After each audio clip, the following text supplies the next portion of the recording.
Hey guys, welcome back to another video. This is Anushya Agrawal and you're watching channel Unicom. बहुत बार आप लोगों ने मुझसे BCR के रिलेटेड बहुत सारे क्वेश्चंस पूछे। आज मैं आपके सामने बीसीआर की एमटीपी लाई हूँ। तो आपने भी डाउनलोड कर ली होगी। लेकिन आज मैं आपके सामने बीसीआर का क्वेश्चन पेपर सॉल्व करूंगी ताकि आपको पता चले कि एक्चुअल अप्रोच कैसी होनी चाहिए। इवन इफ आपने बीसीआर को बहुत ज़्यादा टाइम नहीं दिया है या अभी तक भी बीसीआर नहीं पढ़ी है तो ये वीडियो आपके लिए है। एक आईना दिखाएगा ये वीडियो आपको कि बीसीआर में आखिर है क्या, किस तरह के क्वेश्चंस आते हैं और एक राइट अप्रोच के साथ आप पूरे बीसीआर के पेपर को अटेम्प्ट कर सकते हो। देर किस बात की, शुरू करते हैं। पहले नीचे कमेंट सेक्शन में जरूर लिखोगे आई विल पास डैश आपका जो भी अटेम्प्ट है एग्जाम। मतलब अगर आप जून 22 में एग्जाम दे रहे हैं तो नीचे लिखो I will pass CA foundation June 22 exam. ये अफर्मेशन अपने आप को एवरीडे आपको देना है। इस वीडियो के नीचे हर स्टूडेंट से मेरी रिक्वेस्ट है ये अफर्मेशन जरूर लिखोगे कि आप एग्जाम में 100% क्लियर होंगे। सभी बीसीआर के स्टूडेंट अच्छे से लिखो, पूरी मेहनत के साथ प्रिपरेशन करो और पूरी ईमानदारी के साथ एग्जाम में अपियर करो और फेथ रखो, आपका जरूर एग्जाम क्लियर होगा। चलिए शुरू करते हैं। देखो सबसे पहले आपको बता दूं कंपलसरी क्वेश्चन है मेरे सामने। कंपलसरी क्वेश्चन आता है unseen passage, summary writing etcetera. कैसे करना, मैं मान रही हूँ कि आपकी इतनी अच्छी प्रिपरेशन नहीं है या फिर आपने बिल्कुल नहीं पढ़ा। अगर आपने बीसीआर बिल्कुल नहीं पढ़ा, ये उनके लिए वीडियो है। तो देखो आपका पहला क्वेश्चन आता है अनसीन पैसेज का। करेक्ट। अनसीन पैसेज में पहले आते थे ऑब्जेक्टिव टाइप के क्वेश्चंस और कई बार उन्होंने डिस्क्रिप्टिव क्वेश्चंस भी पूछे। इसमें उन्होंने मिक्स क्वेश्चन दिया है, ठीक है, तो कोई बात नहीं, अपन सॉल्व कर लेंगे।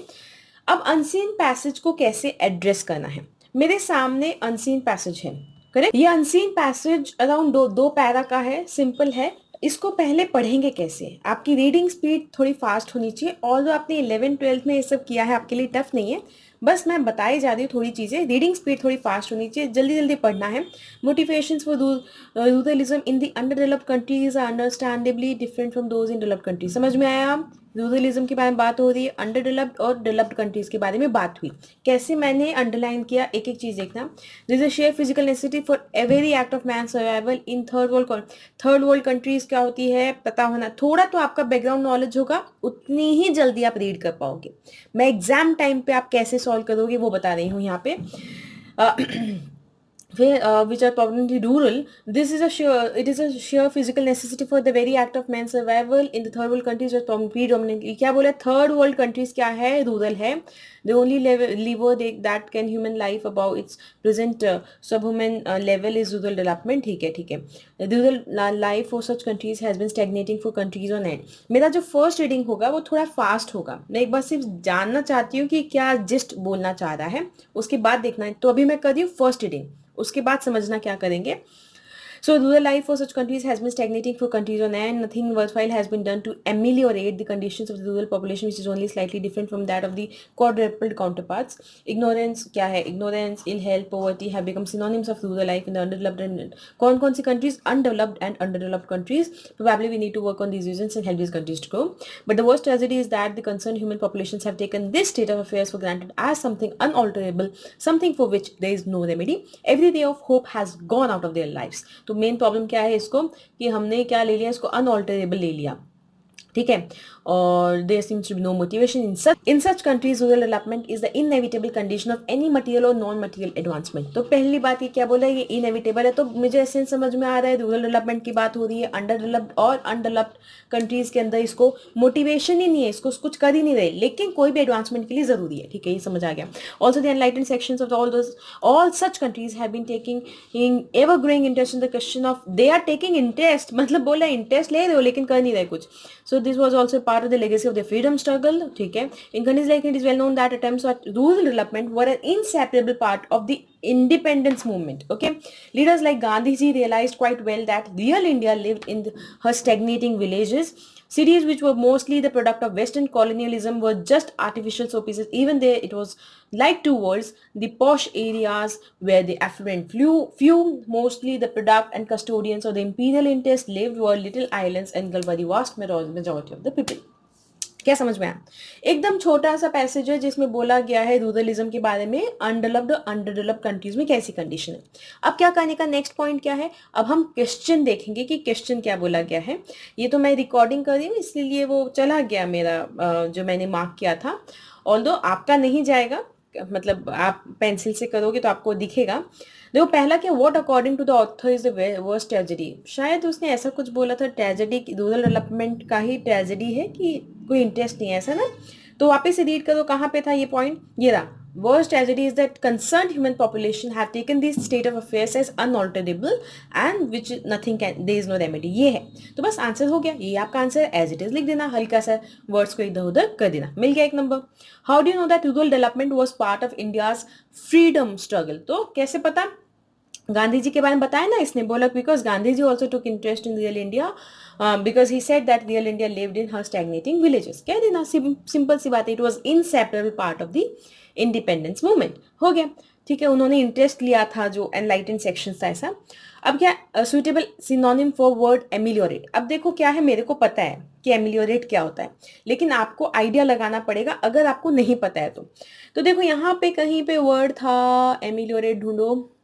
Nothing worthwhile has been done to ameliorate the conditions of the rural population, which is only slightly. मतलब क्या बोले, कुछ किया नहीं गया ताकि उनकी कंडीशंस क्या होगी, यहाँ पे खराब होगी, ऐसा बोला जाएगा, वर्सन होगी, नहीं, कुछ किया नहीं गया कि उनकी कंडीशन इंप्रूव होगी. तो ऑब्वियसली क्या हो गया, बी हो गया, इंप्रूव करने की. पूरे पैसेज में इंप्रूव की बात बोल रहा है.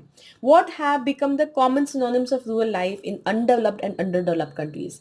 ये भी दिया हुआ है सिनोनिम में, एकदम एग्जैक्ट वर्ड आया था, कहाँ है? Ignorance, ill health, poverty have become synonym, correct. फिर उसके बाद में क्या आया? The posh areas with affluent few. What does the affluent refer to. देखो अब ये जो स्टूडेंट्स जो मेरे साथ पढ़ रहे हैं वो बताओ. अब है ना, अगर आपको नहीं पता इसका मीनिंग, अब इसको आप कॉन्टेक्स्ट में देखो, ठीक है, और फिर मुझे बताओ एफ्लुएंट का मतलब यहाँ पे क्या होगा. Explain in one line. ये आपको मैंने होमवर्क, मतलब आपका वर्क है, टास्क है, नीचे कमेंट सेक्शन में बताओ. समझ आया? इजी था पैसेज, ये करना है, इसके लिए कोई प्रिपरेशन करने की जरूरत नहीं है. तो अभी तक नहीं भी पढ़ा तो 5 नंबर तो आए ना झोली में. आगे देखो, रीड द फॉलोइंग पैसेज. ध्यान से क्वेश्चन अच्छे से पढ़ना, रीड करने को बोल रहा है. आगे क्या बोल रहे हैं? इसके नोट्स बनाने हैं, सब हेडिंग बनानी है, एब्रीविएशन देने हैं, सुइटेबल टाइटल देना है और समरी बनानी. ये बोला है, बहुत आसान है. नोट्स सब हेडिंग जैसे नोट्स बनाते हो ना अपने बुक में, वैसे ही नोट्स बनाने हैं. हल्का आइडिया दूंगी कि कैसे नोट्स बनेंगे. सब हेडिंग वो सब आइडिया दूंगी मैं, एब्रीविएशन कैसे बनेंगे, हर एक चीज यहाँ पे बताऊंगी, इवन सुइटेबल टाइटल. पहले रीड करें पैसेज. देखो, nearly 41% of the Indian population is employed in agriculture while its contribution to GDP is about 18%. Mark कर लो 41%. लो जी, मार्क कर लेते हैं. 41% तो क्या है, एम्प्लॉयड इन एग्रीकल्चर है, और जिसमें 18% क्या है, कॉन्ट्रीब्यूशन टू जीडीपी. ये तो हम 11-12 में पढ़ते ही आए. जिसने भी इकोनॉमिक्स थोड़ी भी पढ़ी है, पहला ये पॉइंट आता है कि जीडीपी में ये agriculture sector, industrial sector, primary, secondary, tertiary sectors का क्या कंट्रीब्यूशन है और कितने लोग एम्प्लॉयड हैं. तो बहुत आसान होने वाला है क्योंकि हमने थोड़ा बहुत इसके बारे में पढ़ा हुआ है. This means that more people are engaged in agriculture, hence the per capita income decreases. ज़्यादा लोग एंगेज्ड हैं तो पर कैपिटा इनकम ऑब्वियसली कंट्रीब्यूशन तो कम ही आ रहा है ना. तो एक ज़्यादा लोग अगर उसमें होंगे तो एक पर्सन के पास कम आएगा. In economic terms, it is known as disguised unemployment, where too many people are filling too few jobs. To address this, we need to shift the excess people from agriculture to other economic activities. आपको जैसे जैसे lead कर रहे हो उसको समझना है, अपने अंदर इमेज बनानी है, क्या बोलना चाह रहा है, correct. This will translate to job creation, and that will not be restricted only to large metros, but will also make the rural economy self-sufficient and resilient. तो क्या बोल रहा है कि ज़्यादा लोगों को और जगह ट्रांसफ़र करो, और जगह उनको जॉब्स में लगाओ, ताकि उसकी वजह से जॉब क्रिएशन भी हो और रूरल इकोनॉमी भी सेल्फ सफिशिएंट बने, रेजिलियंट बने, मतलब डेवलप हो. Focus on handicraft. अब इसने ऑप्शन भी बताए कि क्या करें, फिर कहाँ लगाएं उनको. Handicraft, food processing, MSME, skill development, ये सब करने की ज़रूरत है. They can be the backbone as well as the stepping stone towards the further industrialisation. Paintings, handmade soap, ये पूरा पैराग्राफ यही हो गया. Are in huge demand both domestically and internationally as people shun toxic materials. As for the price, large-scale manufacturing and supply chain management can help reduce the cost. ठीक है, तो ये पूरा solution है एक तरीके से, है ना. तो migrant labor from Eastern India forms the majority of industrial and agricultural labor. अब इसने ये भी बताया कि इंडस्ट्रियल और एग्रीकल्चर लेबर में ज़्यादा लोग क्या कहाँ के ईस्टर्न इंडिया के हैं. As a result brain and labour drain in the source region is affecting development. समझ में आया कि मतलब ये लोग जहाँ के हैं वहाँ पे क्या हो रहा है, ड्रेन हो रहा है, वहाँ से तो जा रहे हैं, तो लेबर भी जा रहा है, ब्रेन भी जा रहा है, दूसरे एरियाज में जा रहे हैं, तो उस पर्टिकुलर सोर्स एरिया में क्या हो रहा है, डेवलपमेंट इफेक्ट हो रहा है. Reverse migration of labour will help regenerate agriculture in eastern India. तो ईस्ट रीजनरेट मतलब क्या हो गया, अब बोलोगे एग्रीकल्चर के पास वापस लेके जा रहा है, मतलब it will help developing the rural economy. तो क्या बोले, रिवर्स माइग्रेशन होना चाहिए, जो लोग जहाँ के हैं वहाँ वापस जाए. This will require institutional as well as technological intervention. अच्छे अच्छे वर्ड यूज़ करते हैं, काफ़ी काफ़ी कंटेंट है भाई. As land holdings are small, using technology in farming is not remunerative for small and marginal farmers. तो बताओ कि लैंड होल्डिंग छोटी छोटी लैंड्स पे काम कर रहे हैं, तो इतना उनके लिए नहीं फिजिबल होता कि वो टेक्नोलॉजी यूज़ कर पाए. सो गवर्नमेंट शुड प्रमोट, हर जगह सोल्यूशन दिया उसने. यहाँ पे क्या बोला, government should promote cooperative farming and consolidated farming. Correct. देखो, गवर्नमेंट शुड प्रमोट, हाँ, कोऑपरेटिव एंड कंसोलिडेटेड फार्मिंग. हाँ, तो ये भी सोल्यूशन हो गया. अब देखो मेरी बात सुनना, जब अनसीन पैसेज आया उसको एड्रेस करने का तरीका अलग, और जब नोट मेकिंग आया उसको एड्रेस करने का तरीका अलग. अनसीन पैसेज आपने देखा, मैंने जल्दी में पैसेज रीड किया, मैं क्वेश्चंस रीड करी, फिर मैं सोल्यूशन ढूंढी, आंसर में हो गया काम. फर्स्ट रीडिंग में मेरा निपट गया. अगर मुझे सोल्यूशन नहीं मिल पाता तो मैं थोड़ा सा वापस से रीड करती, लेकिन मुझे दिख गए थे सोल्यूशन, ईजी क्वेश्चन था. अब है नोट मेकिंग. नोट मेकिंग में ऐसा नहीं करने का. मैंने एक रीडिंग ली, मुझे थोड़ा बेसिक आइडिया आया. नोट मेकिंग में सेकंड रीडिंग में अब पूरा आपको दिमाग लगाना है कि एक एक पैरा क्या बोल रहा है. अब जैसे देखो, फर्स्ट पैरा में क्या बोला गया है, मैं जितने पैरा में बहुत ईजी अप्रोच आपको बता रही हूँ कि बिल्कुल टफ ना लगे आपको. फर्स्ट पैरा में देखो क्या बोल रहा है. फर्स्ट पैरा में बेसिकली ये बोल रहा है कि 41% ये बोल रहा है कि एग्रीकल्चर का कंट्रीब्यूशन जीडीपी में कम है. ये लाइन इंपॉर्टेंट है ना, ये लाइन इंपॉर्टेंट है, यही बोलना चाह रहे हैं. और फिर पर कैपिटा इनकम डिक्रीज होगी, ये बोलना चाह रहे हैं. इसको डिस्गाइज्ड अनएम्प्लॉयमेंट कहते हैं, ये बोलना चाह रहे हैं. तो मेन इश्यू पे बात आ रही है. तो हमें इसका सोल्यूशन क्या है, हमें एक्सेस पीपल को एग्रीकल्चर से दूसरी फील्ड्स में लेके जाना पड़ेगा. ठीक है, ये हो गया. इसकी वजह से क्या होगा, ये मिल गया. ये फर्स्ट हो गया. सेकंड पैरा में क्या बोला, सोल्यूशन बताया कि कहाँ एग्रीकल्चर से कहाँ शिफ्ट कर सकते हैं उन्हें, है ना, वो सब बता दिया. थर्ड में they are talking about migrant labour. क्या बोल रहे हैं कि माइग्रेंट लेबर रिवर्स माइग्रेशन करवाना है, और रिवर्स माइग्रेशन करके उनको किस तरीके से हम एग्रीकल्चर को भी और रीजनरेट करें. तो रीजनरेशन ऑफ एग्रीकल्चर. अब देखो, पहले टाइटल के पीछे नहीं भागेंगे, अपन एक पैसे समझा. मैंने फर्स्ट रीडिंग करी, सेकंड रीडिंग करी. मैं थोड़ा फास्ट कर रही हूँ, आप लोग करोगे इनिशियली तो आप आराम से करना, है ना. एक दो पैसेज मैं थोड़ा फास्ट कर रही हूँ क्योंकि पूरा पेपर सॉल्व करना है मुझे. तो मैं फर्स्ट क्या टाइटल दूँ, फर्स्ट सब हेडिंग क्या दूंगी. देखो, मैंने फर्स्ट दिया, 1 पॉइंट डाला, मैंने लिखा इसको देखो, फर्स्ट हेडिंग क्या देंगे, डिस्गाइज्ड अनएम्प्लॉयमेंट इन एग्रीकल्चर. ये दे दो तो पूरी बात हो गई ना, इन एग्रीकल्चर. अब मैं 1 बाय 1 पॉइंट, देखो अब ध्यान से देखना, एक एक चीज़ इंडेंटेशन कर दियो. 1 का यहाँ पे शॉर्ट लिख दिया 1. ठीक है, यहाँ पे इसके यहाँ पे जगह छोड़ के फिर मैं यहाँ से शुरू करूँगी. यहाँ लिखूँगी 41% employed and 18% contribution to GDP. Short में लिख रही हूँ. कॉन्ट्रीब्यूशन को CONT लिख दिया, इसी को एब्रीविएशन कहते हैं. अब आप सोचोगे कि एग्जामिनर को क्या पता मेरा CONT का क्या मतलब है, तो नीचे उसकी डिटेल भी देंगे, की देंगे. ठीक है, कॉन्ट्रीब्यूशन टू जीडीपी. ठीक है. सेकेंड पॉइंट मैंने क्या लिखा, पर capita income decrease. Decrease in पर कैपिटा इनकम। ठीक है, थर्ड पॉइंट मैंने क्या लिखा, डिस्गाइज्ड एम्प्लॉयमेंट, मतलब डिस्गाइज्ड एम्प्लॉयमेंट, फिर यहाँ पे लिखना अंदर, यहाँ पे थर्ड के अंदर लिखना है ना, यहाँ पे ए डाल दिया मैंने। अब मैं लिख दूंगी too many people and few jobs. ठीक है, फिर सोल्यूशन क्या है, यहाँ पे लिखना सोल्यूशन और यहाँ पे लिखना ए करके, shift excess people from agriculture to other economic activities. ठीक है, सेकेंड, ठीक है, सेकेंड या सोल्यूशन टू डिस्गाइज्ड एम्प्लॉयमेंट लिख दो, या फिर लिख दो other economic activities where, other economic activities या अदर एम्प्लॉयबल इकोनॉमिक एक्टिविटीज, ये लिखना। देखो मैंने पहले नहीं पढ़ा, मैं एकदम रॉ रखी हूँ ताकि मैं आपको एकदम जैसे पढ़ते ही जो मेरे दिमाग में आइडिया आ रहे हैं वो दे सकूँ। मैंने प्रिपेयर नहीं किया इसको, ताकि आप ये समझ सको कि अगर आपने कुछ भी प्रिपरेशन नहीं की है तब भी आप इसे कैसे लिखोगे एकदम। मैं मेरे बीसीआर के नॉलेज को भी बीच में नहीं ला रही, कि आप इसको एकदम ऐसे समझो जैसे आपने अभी तक बीसीआर पढ़ी नहीं। करेक्ट। अब ये हो गया, अब ये 1 दिया था ना, यहाँ पे मैं 2 दूंगी, ये जहां 1 लिखा था उसी लाइन में मैं 2 लिखूंगी। ठीक है, और मैं यहाँ पे लिखूंगी employable economic activities, other employable economic activities, basically जहां पे हम एम्प्लॉय कर सके। फिर यहाँ पे लिख देना, ऑप्शन दे दो, फर्स्ट में handicraft, food processing, MSME and skill development. Second में दे देना paintings, handmade, soaps, wooden toys, bamboo demand in huge demand. फिर थर्ड लिख देना कि large scale manufacturing and SCM, supply chain management की जगह SCM लिख दो, लार्ज स्केल मैन्युफैक्चरिंग की जगह LSM लिख दो, रिड्यूस कॉस्ट था। कॉस्ट रिड्यूस करने के लिए ऐसे भी लिख दो, रिडक्शन इन कॉस्ट। किसकी वजह से होगा, ये 2 चीजें लिख दो।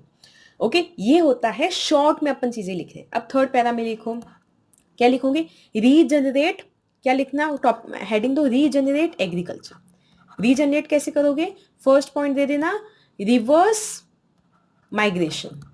रिवर्स माइग्रेशन में ए पॉइंट देके बताओ रिवर्स माइग्रेशन होता क्या है। ठीक है, फिर सेकंड पॉइंट दोगे इंस्टीट्यूशनल एंड टेक्नोलॉजिकल इंटरवेंशन। फिर थर्ड पॉइंट देना cooperative farming and consolidate land holding. ठीक है, ये वाला समझ में आया, पूरा नोट मेकिंग हो गया गाइस। बच्चे इतना ज्यादा डरते हैं नोट मेकिंग से। अभी इसमें एक चीज मिसिंग है, वो क्या है, हेडिंग या टाइटल। मेन टाइटल जो होगा मैं बोलूंगी पूरा नोट बनाने के बाद, अब टाइटल दो। टाइटल नीचे मुझे कमेंट सेक्शन में बताओ क्या दोगे इसका टाइटल। मतलब बहुत सारे टाइटल आप दे सकते हो, रीजनरेशन ऑफ एग्रीकल्चर, या फिर डिस या फिर टाइटल बहुत हो सकता है, agriculture the solution to the disguised unemployment, और रीजनरेटिंग एग्रीकल्चर इन इंडिया, ऐसा करके टाइटल आप दे सकते हो। करेक्ट हो गया। अब इसका क्या लिखना है मैम, समरी लिखनी है ना। नेक्स्ट क्वेश्चन है ना, क्या है, समरी लिखनी है। बहुत आसान है, जो नोट लिखा है ना तुमने उसी को सेंटेंसेस बना के समरी में लिख दो, और भी छोटा। Summary should be 1/4 part of your this passage. तो जैसे ये पैसेज 3 पैरा का है, तो कोशिश करो एक छोटे से पैरा के अंदर अराउंड 4-5 लाइन में आप समरी, इसमें जैसे एक लाइन में 1 2 3 4 5 6 7 8 9 10 11 12 13 14 वर्ड्स हैं। आप लिखते हो तो अराउंड 8-9 वर्ड्स आते हैं, तो आप 7 लाइन में समरी लिख दो पूरी। किससे बनाओगे, पैसेज से नहीं बनानी समरी, जो नोट्स बनाए हैं ना उससे समरी बनाओ, झट से बन जाएगी। I hope this is clear.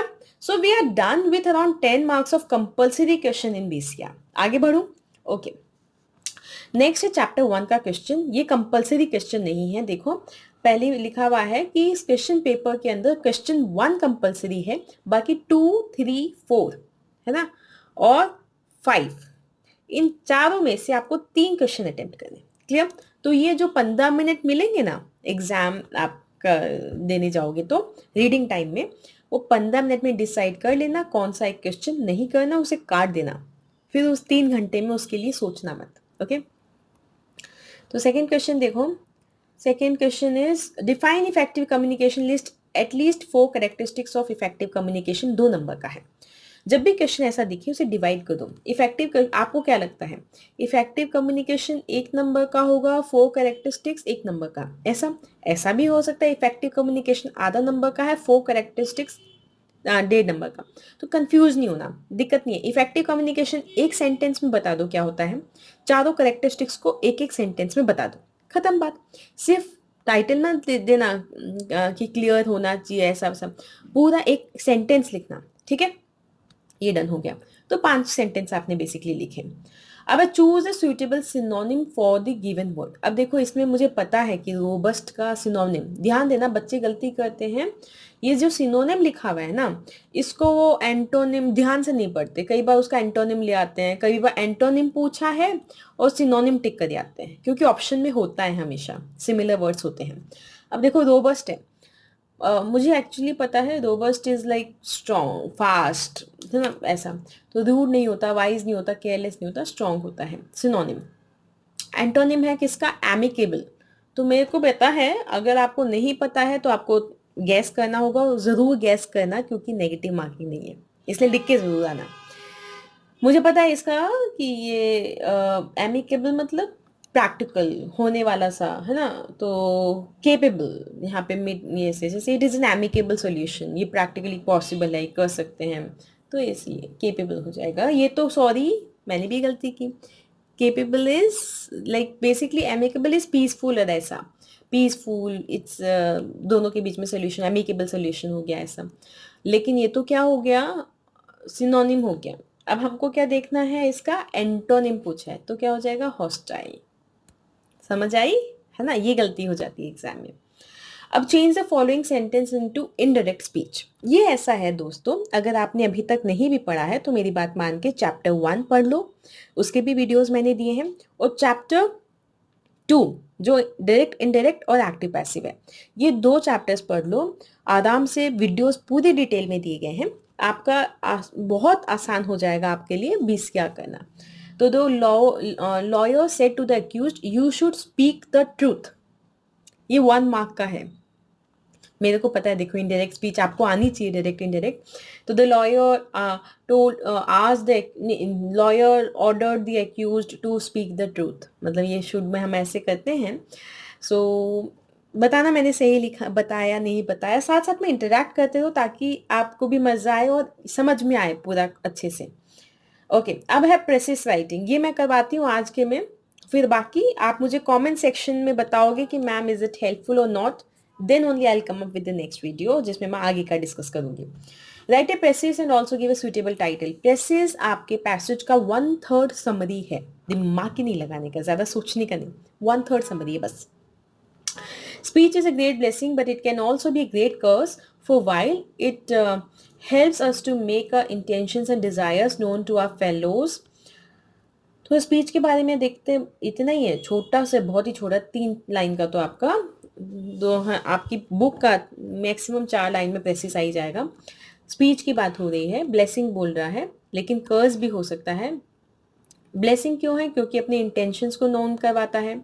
अगर केयरलेसली यूज़ किया तो कर्स हो सकता है, मिसअंडरस्टूड करवा सकता है, एनिमी बना सकता है, डिफरेंट वोकेबलरी यूज़ करते हैं।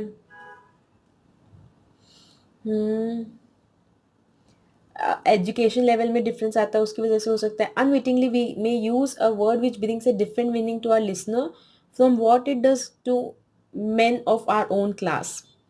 Okay, thus speech is not a gift to use lightly. बस ये तो हो गया। Only a fool will express alike to all kinds and conditions of men. Title देना बहुत ज़रूरी है, सिंपल सी बात है, कह देने का speech is a blessing as speech is a blessing if used carefully, but a curse if used carelessly.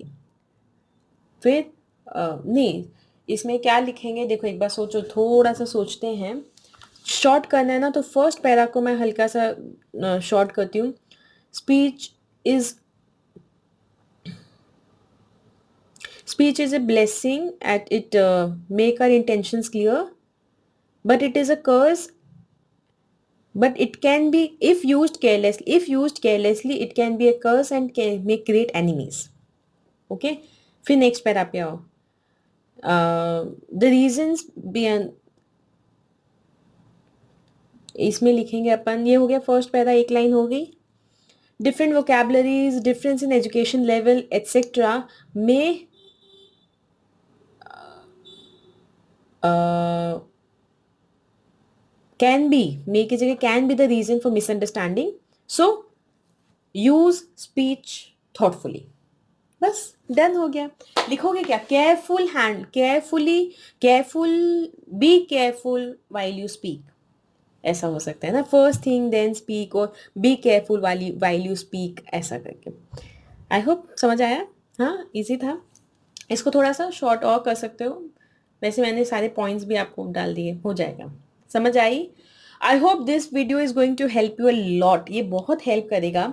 Even if आपने बीसीआर बिल्कुल भी नहीं पढ़ी है, तब भी आप देख सकते हो कि बिना पढ़े भी आपने प्रेसिस कर सकते हो, इसमें कुछ भी नहीं है. ठीक है, इसलिए ये वीडियो ज़रूर देखो. नीचे कमेंट करो. आगे वाले सारी चीज़ें मैं एक एक बताऊंगी जो आप बिना पढ़े आप कर सकते, मतलब अभी तक अभी आपने बीसीआर नहीं पढ़ी है तो भी मैं आपको सोल्यूशन बताऊंगी. इसलिए खूब सारे कमेंट्स करो, भर दो कमेंट से, ताकि एक समझ आए कि हाँ सच में बच्चों की हेल्प हो रही है, तो हम मोटिवेटेड हों कि और जल्दी जल्दी आपके लिए वीडियोस लेके आएँ. इसलिए guys and girls, stay tuned for the next video. Before that, don't forget to like, share and subscribe and do comment below. Okay, I'll see you next time. Till then, take care, stay healthy, be happy. Bye bye.